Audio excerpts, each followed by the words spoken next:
Tick tock और social media पर नाचना तुम्हें वक्ती खुशियां दे सकता है, मगर ये रास्ता हमेशा के लिए तुम्हारी बर्बादी का जरिया बनेगा। हाय अल्लाह, हमें क्या हो गया? ए मदीने वाले आका, हमें माफ कर देना। हम बहुत शर्मिंदा हैं, हम बहुत शर्मिंदा हैं कि हमारे मुआशरे की वो औरतें, वो लड़कियां जो कभी इस्लाम की मुकद्दस शहजादी हुआ करती थी, जिन पर इस्लाम फख्र करता था, आज वो लड़कियां कैमरों के सामने बैठकर अपने जिस्म की नुमाइश कर रही हैं। मदीने वाले आका, हम बहुत शर्मिंदा हैं, हमें माफ कर देना।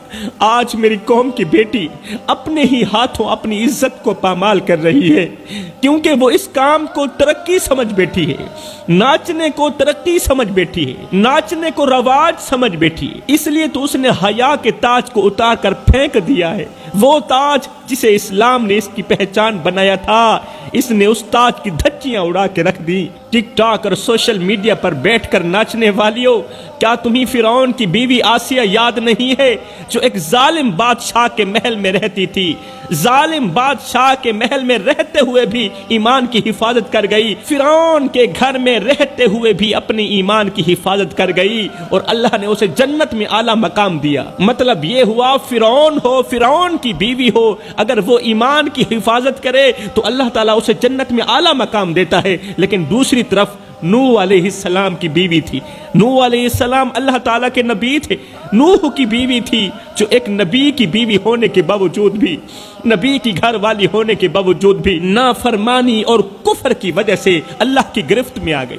अल्लाह ताला ने उस बीवी को ना सिर्फ दुनिया में जिल्लत का निशाना बनाया, बल्कि कयामत तक के लिए निशान इबरत बना दिया। मतलब ये हुआ, अगर नबी की बीवी हो और अपनी ईमान की हिफाजत ना कर सके, अल्लाह की नाफरमानी पे उतर आए, तो अल्लाह ताला नबी की बीवी को भी निशान इबरत बना देता है। ये दुनिया की झूठी चमक दमक, ये शोहरत और लाइक्स तुम्हें वक्ती तौर पर तो खुशियां दे सकते हैं, लेकिन ये तुम्हें आखिरत की जिल्लत से हरगिज नहीं बचा सकते। कैमरे के सामने बैठकर नुमाइश करने वाली, नाचने वाली लड़की नहीं जानती कि वो एक अजीम बाप की बेटी थी। वो बाप जो अपनी जिंदगी में इज्जत और वकार का पैकर था, जिसके किरदार पर मुआशरा फख्र करता था, आज वो बाप कब्र में बेबसी के आलम में पड़ा है, और उसकी बेटी का हर बेहयाई वाला अमल उसकी कब्र को आग के शोलों में बदल रहा है। ए लड़की, तूने कभी सोचा है, जिस बाप ने तेरी खुशियों के लिए अपनी रातों की नींद कुर्बान की,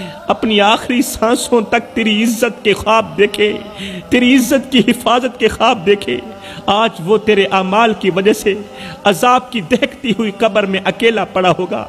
तू अपनी वक्ती शोहरत के लिए, चंद लाइक्स और वाह के लिए अपने बाप को जहन्नुम के गढ़ों में क्यों धकेल रही है? अगर तेरे बाप की रूह आज तुझे इस हाल में देख रही है, तो वो अल्लाह से फरियाद कर रही होगी, फरियाद कर रही होगी, या अल्लाह, ये वो बेटी नहीं जिसे मैंने दीन के रास्ते पर चलने के ख्वाब देखे थे। तेरा बाप रो नहीं रहा होगा। बस कर आए इस्लाम की मुकद्दस शहजादी, तौबा कर ले, अपनी जिंदगी को बदल ले, जिंदगी को बदल ले, वरना कयामत के दिन तू ना अपने बाप का सामना कर सकेगी और ना ही अपने रब का सामना कर सकेगी।